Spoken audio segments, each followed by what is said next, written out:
ସାଙ୍ଗମାନେ ଜୟ ଜଗନ୍ନାଥ। ସ୍ୱାଗତ କରୁଛି ମୋ ୟୁଟ୍ୟୁବ୍ ଚ୍ୟାନେଲ୍ ଡିଜାଇନର ସ୍ୱାଗତିକାକୁ।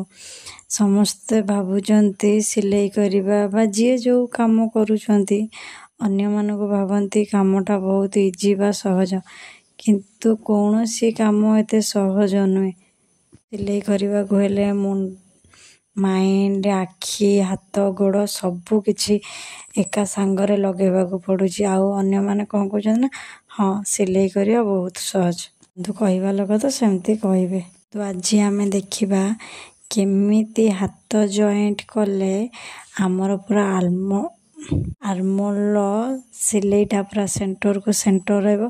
ପ୍ରାୟତଃ କିଛି ଜଣଙ୍କର ମୁଁ ଦେଖିଛି ଉପର ତଳ ହେଇକିନା ରୁହେ, କିନ୍ତୁ ଏଇ ପ୍ରୋସେସ୍ରେ କଲେ ପୁରା ସିଲେଇ ସେଣ୍ଟରକୁ ସେଣ୍ଟରରେ ପଡ଼ିବ। ପ୍ରଥମେ କ'ଣ କରିବେ, ବଡ଼ି ପାର୍ଟକୁ ଗୋଟେ ରଫ୍ ସିଲେଇ ଦେଇଦେବେ। ତାପରେ କାନ୍ଧର ଠିକ୍ ମଝି ପୋଜିସନରୁ ହାତର ଠିକ୍ ମଝି ପୋଜିସନ ନେଇକି ସିଲେଇ ଦେଇଦେବେ। ତାପରେ ଦେଖିବେ ସିଲେଇ ଦେଲା ପରେ ପୁଣି ପାର୍ଟ ସହିତ ହାତକୁ ଜଏଣ୍ଟ କରିଦେବେ। ତାପରେ ଦେଖିବେ ପୁରା ସିଲେଇ କେମିତି ପରଫେକ୍ଟ ଆସିବ, ସେଣ୍ଟର ବି ପଡ଼ିବ, ଫିଟିଙ୍ଗ ବି ପୁରା କମ୍ଫର୍ଟେବୁଲ ଆସିବ। ଭିଡ଼ିଓ ଭଲ ଲାଗୁଥିଲେ ସବସ୍କ୍ରାଇବ୍ କରିଦେବେ। ନୂଆ ନୂଆ ଭଏସ୍ରେ କରୁଛି ତ ସେଇ ନାଗି ଟିକେ ଭୁଲଭାଲ ହେଇଯାଉଥିବ ଆଉ ସରି। ରହିଲି, ନମସ୍କାର, ଜୟ ଜଗନ୍ନାଥ।